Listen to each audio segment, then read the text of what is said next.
This video was sponsored by Policy Genius. Hey, welcome to another video. Now, we've all been there. You're scrolling through Instagram, Facebook, TikTok, whatever, and you see a cool video, somebody making something, and you think to yourself, I could do that. Look how easy it is. Recently, I was scrolling through Instagram, and I saw this video. This young chap is making a concrete planter. And he's doing it by forming sand and pouring concrete over the top, and he uses that cool little spinny thing to get the shape. And I thought, that's gotta be easy, right? So naturally, I rushed out to my shop and tried to do it. Well, you're gonna see in this video that things aren't always as easy as they look. But that's part of the challenge, right? So follow along, see how we may or may not have successfully made our own concrete planter, and also check out the video description right down there. There's a link to our Patreon account. If you're not signed up for Patreon, you are missing out on behind the scenes footage, weekly live YouTube question and answers, discount codes, the plans and merchandise, back and forth interaction with a great new community. I mean, go sign up now. We also do a biannual contest where you could win a chance for me to come out to your shop and build a project with you. And we're gonna start doing a yearly summit where all the patrons just get together and hang out and have a good time. So sign up down there, watch the video, see how hard concrete really is. It's hard, literally and figuratively.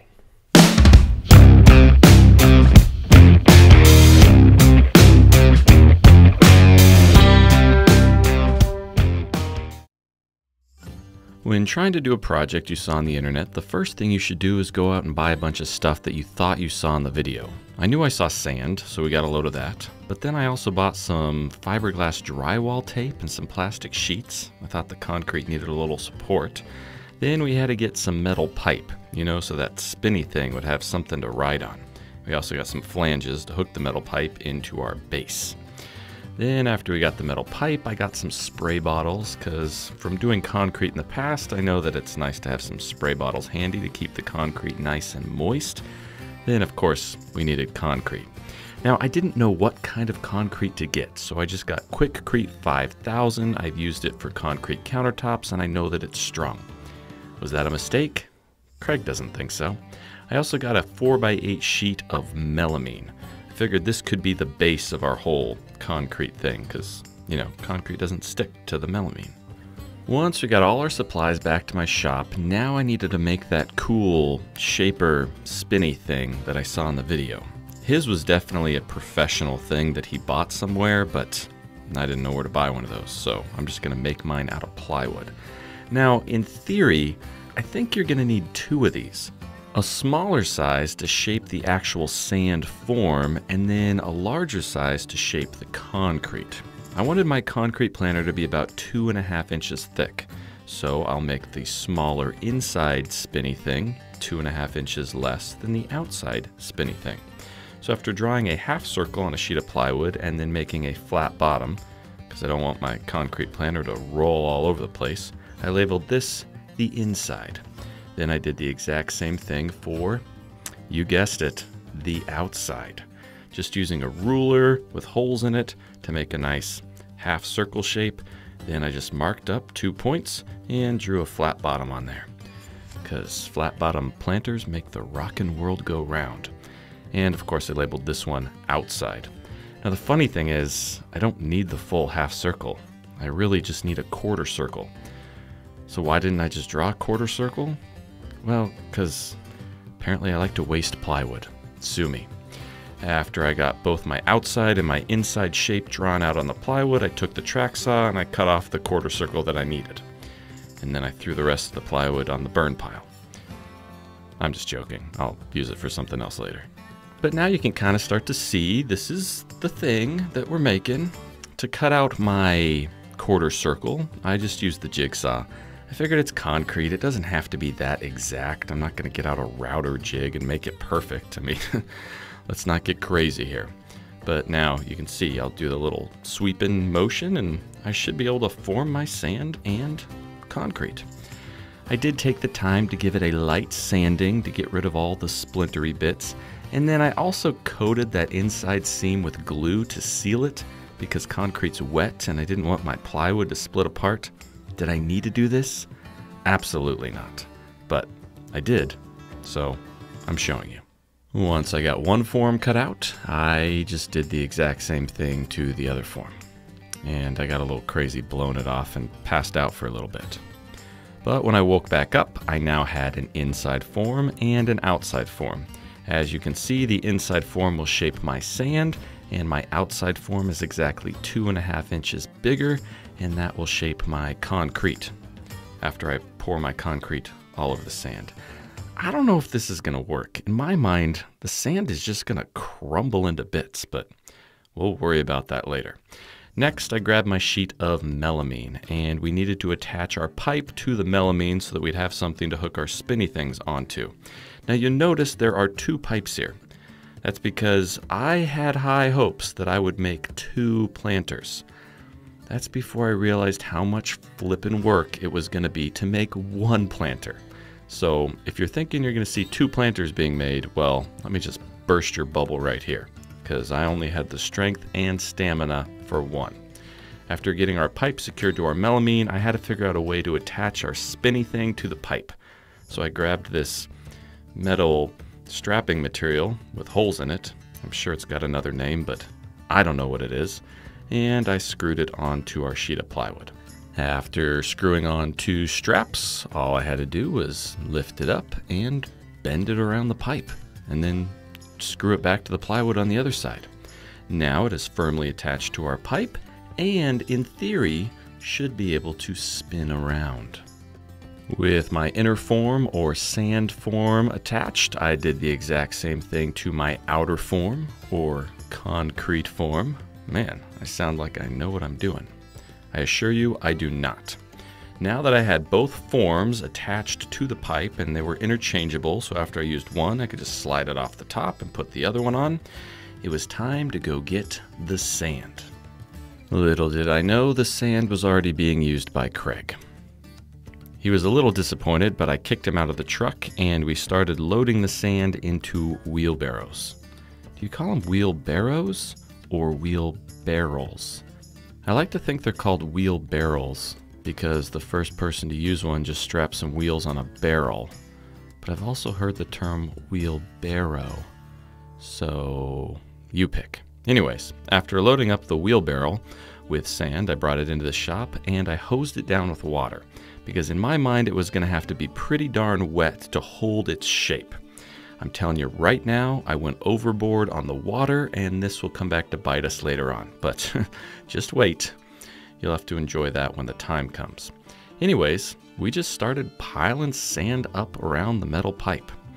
I'll also tell you that after the fact I realized we didn't need this much sand. We could have cut some rigid foam insulation or rocks or really anything to take up space on the inside and just pile sand on the outside. But we were stupid and we just went all sand, which meant that we needed a lot of sand. I mean a lot. 4.5 wheelbarrows full of sand. After putting 1 wheelbarrow full on the melamine on top of my workbench, I quickly thought to myself, there is no way my workbench is going to hold this much weight. I mean, this is 1 wheelbarrow full of sand, and me and Craig could barely lift it to get it to the floor. It was actually so heavy that after Craig set his side down, I got pinned under the melamine and couldn't lift it off myself. So Craig had to come rescue me.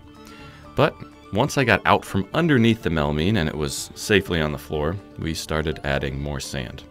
This really sucked because working on the table would have been nice, but now we're on our hands and knees and our backs are gonna hurt by the end of this. So shovel after shovel, handful after handful, we started piling on the sand and spinning around our little plywood form, adding a little more water here or there. And remember when I said we added too much water? Yeah, eventually the sand can't hold the amount of water you put into it and it all starts to drain to the bottom. And since it's on melamine, that water doesn't have anywhere to go. So I got a drill and I drilled some holes through the melamine hoping that the water would drain out onto the floor. I had to drill in the sand because I didn't want the holes to show up on the concrete after we, added concrete on the outside. Anyways, after piling sand upon sand upon sand, we finally had enough and the entire thing really started to take shape. It was pretty much looking exactly how it was supposed to look, just like the guy did in the video. So other than the labor into getting all the sand on there, maybe this is gonna work after all. At this point, I was still pretty concerned that the second we tried to pour concrete on there, the sand was just gonna crumble and fall apart. So I did something that I didn't see in the video, and I don't know if it was a good idea or bad idea, but we did it. So you decide. I opened a bag of the concrete, and I just started taking handfuls of the dry concrete and sprinkling it on top of our sand form like powdered sugar. Just imagine our form as a, beignet, and we're giving it a light dusting of delicious confection. After we sprinkled some concrete on there, I went around with a spray bottle and wet it down. And my theory in this was that it would give it kind of a glaze coat, a hard candy coating, if you will, to help keep the sand in shape before we poured concrete on top. Again, I don't know if this is a good idea or bad idea, but it's how we did it, and believe it or not, it seemed to somewhat work. The sand was definitely a little more firm after adding that layer of powdered concrete. So with our sand form all shaped, there was only one thing left to do, and that was mix up the actual concrete to coat the entire outside. Now I had some leftover bags of this fiberglass additive from when I did my concrete countertops. This is supposed to be added to concrete to give it extra strength. So I had the bags and figured, what the heck, might as well throw them in there. I had enough to do 2 bags per 3 bags of concrete. So we mixed it up into somewhat of a peanut butter consistency because we needed to be able to spread it. Now when I first started, I was using the trowel and I was very slowly putting it on, but that was taking way too long. So I very quickly abandoned that, just started grabbing handfuls and just piling it on there, giving it the old tap tap taparooski. I don't know what I would associate this with, but I feel like I've done this sort of activity before. I just can't place it. Maybe it was that one time my diaper was full and I was in my crib by myself and no one came in to change me. I just remember my mom being mad and them having to change the wallpaper. Anyways, after adding 1 layer of concrete, roughly 1 inch thick, but I don't know that for sure because we really just eyeballed it, we stuck our spinny plywood form onto our metal pipe and we did a pass around the entire thing. Now, as you can see, for the most part, we need a lot more concrete, but this did allow us to clean up the base. Next, we grabbed this fiberglass cement board tape. Now, this also was not in the video I saw, but I thought that the concrete needed some additional support, and in the past, I floated fiberglass mesh and concrete to give it strength. So I figured if we just use this tape, kind of like paper mache, around the entire thing, and then did another layer of concrete over the top, I mean, that has to do something, right? So after getting a good amount of tape over the entire surface, we started piling on more concrete. Handful by handful, bit by bit, giving it another smeared on layer. If you're wondering how much concrete it took, in total we used just over 10 bags of concrete. At 50 pounds each, not including water, that's over 500 pounds in just dry concrete that we added on top of this sand. Yeah, with the water, I gotta say it's pushing 600 pounds. But did we ever stop to think, how in the world are we gonna pick this up after it's all dry? Of course not. We just forged ahead like 2 idiots. Pretty soon we had enough concrete on there that our plywood started to actually shape the bowl into, well, the correct shape. After we made a couple complete passes, well, I just popped the plywood form off of there. I know it still looks very, very rough, but the plywood wasn't smoothing it out, so I figured from this point on I was going to have to do everything by hand. But I was okay with that. I've done concrete work in the past, fire pits, countertops, And I don't want to toot my own horn, but I'm pretty good at smoothing out concrete just with a steel trowel. So I just slowly started working my way around the entire thing. I made one initial pass and then I paused and let the concrete set up for about 15 or 20 minutes. Concrete's a lot easier to smooth out and work once it's starting to harden just a little bit. You just don't want to wait too long or, well, you're not going to be able to smooth it out because it'll be dry. That's how concrete works. After working my way around the sides and the top, making pass after pass, scraping and smoothing, it really started to look pretty decent.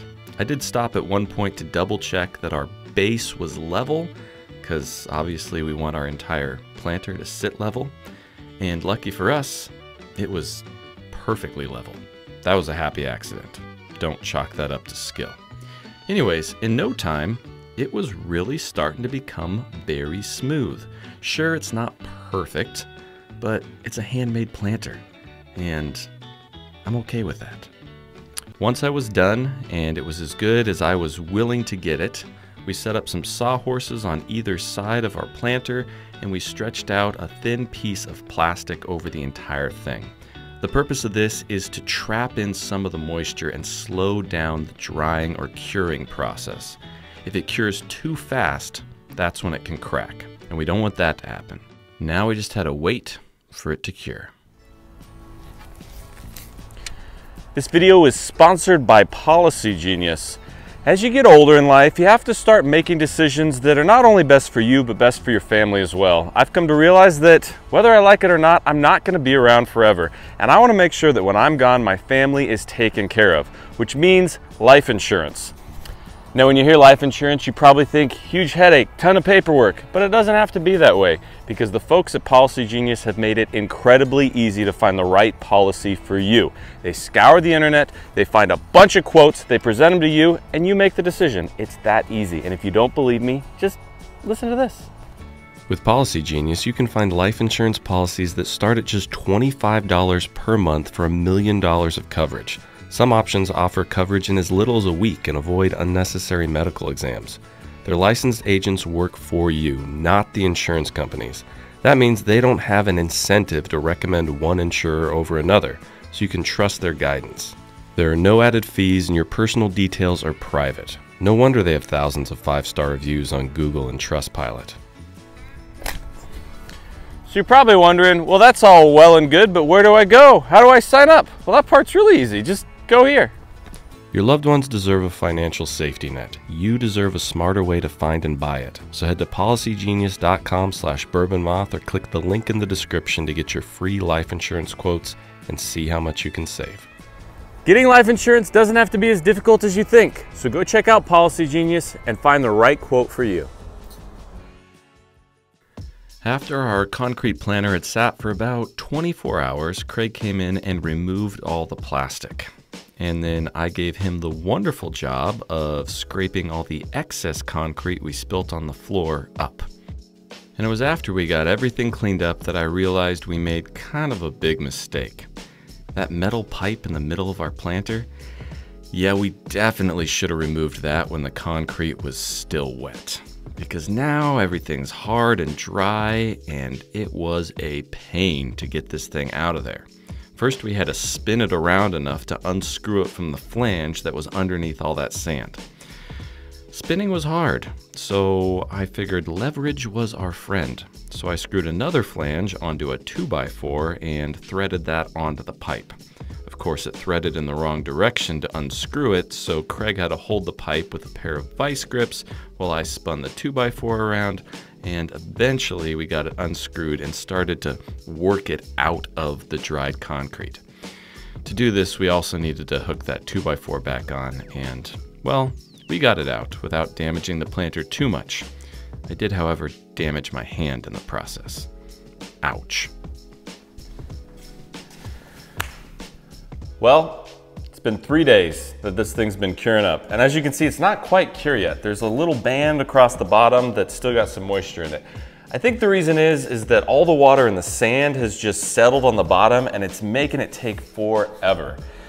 So I want to try and lift this up so that we can allow some of that moisture to escape. The problem is, well, this is one of those things that you just don't think about when you're doing it. And after pouring all this concrete and getting it together and doing the math, we realized that this thing weighs about 600 pounds. And it's upside down on the floor of my shop, and we have absolutely no clue how we're gonna lift this thing up and get it flipped over. Wedges? Maybe? Here goes nothing. Wedges indeed. I gotta tell you, physics is a pretty miraculous thing. I started out with these thin shims, but the concrete was so heavy I just couldn't get them underneath the concrete. So I took a putty knife, which worked. I just never should have pried on it because, well, that chipped off a big chunk on that uncured band.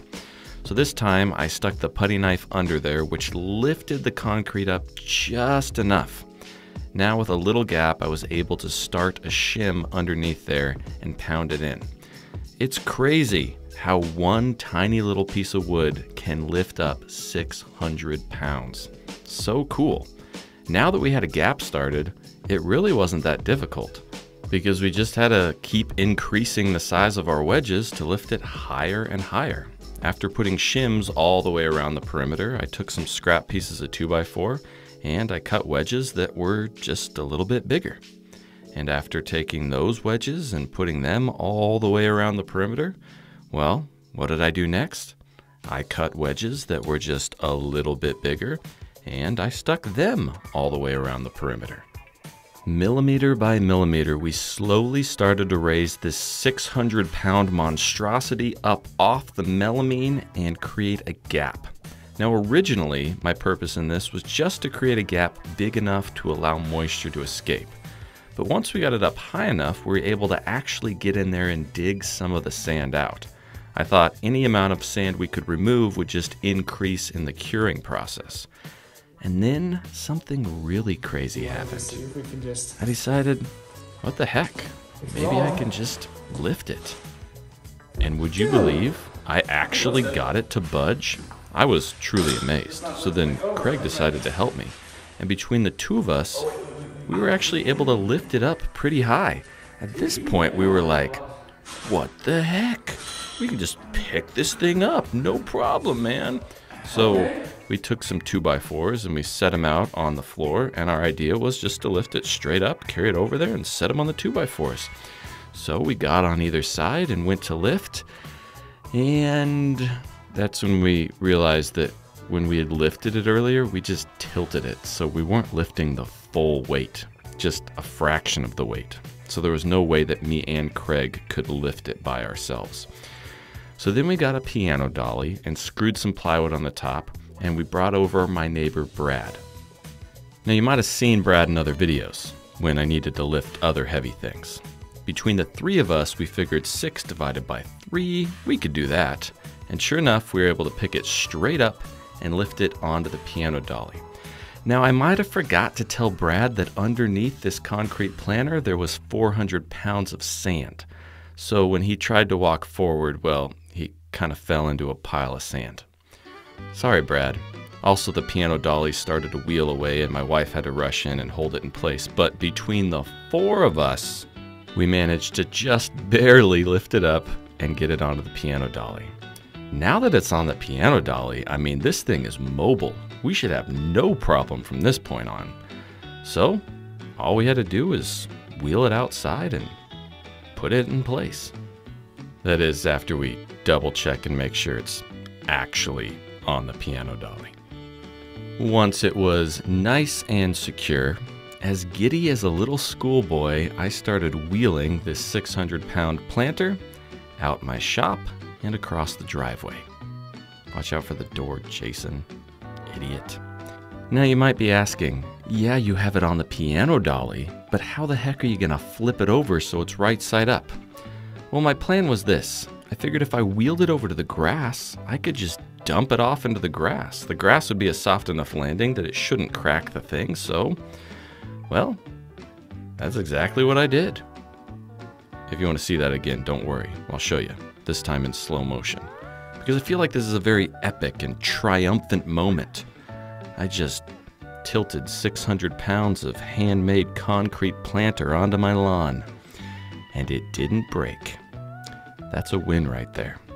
I gotta tell you, I had about zero confidence that we were gonna be able to flip this thing over without it breaking. In my head, it was just gonna crack into 2 pieces, a big chunk was gonna come out the side, something. So the fact that it just rolled over and was completely intact, I was pretty amazed.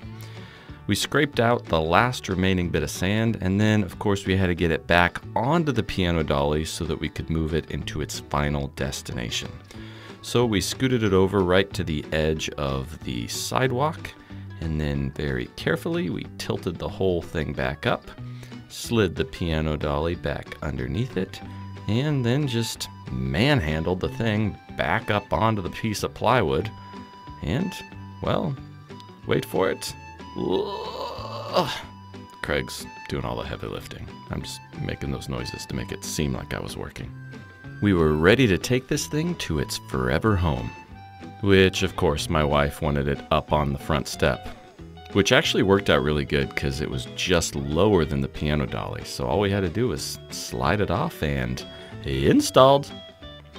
Next, I grabbed 2 bags of these river rock pebble things I got at the big box store. You know, for drainage at the bottom of the planter. Plus there's that hole in the bottom from where the pipe was, so that works out well. And then I think it took 6 or 8 big bags of potting soil to get this entire thing filled up with dirt. But in no time, I had the entire thing laden with soil, and I was ready to plant some flowers. But my wife was not ready for me to plant the flowers because she said that she didn't trust me. So she went and got the flowers. And you know, yeah, I think that's probably a good idea in the end. I trust her judgment because she knows what she's doing. She had that thing all dolled up in no time, and would you look at that? A beautiful handmade concrete planter. Was it easy? Heck no. Would I do it again? Never. But we did it. Wow, we did it. I gotta tell you, there were times during that build that I thought there is no way in heck this is gonna work. But if you just pretend like you know what you're doing, sometimes it works out. Make sure to check the links in the video description. We included supplies and products. There's also a link to our Patreon. I'm telling you guys, if you're not signed up for Patreon, you are missing out. So much more content over there. There's behind the scenes footage. We do a weekly live question and answer, discounts on plans and merchandise. Anyways, check that out. Also, new merch on our website, shirts, hats. Until next time.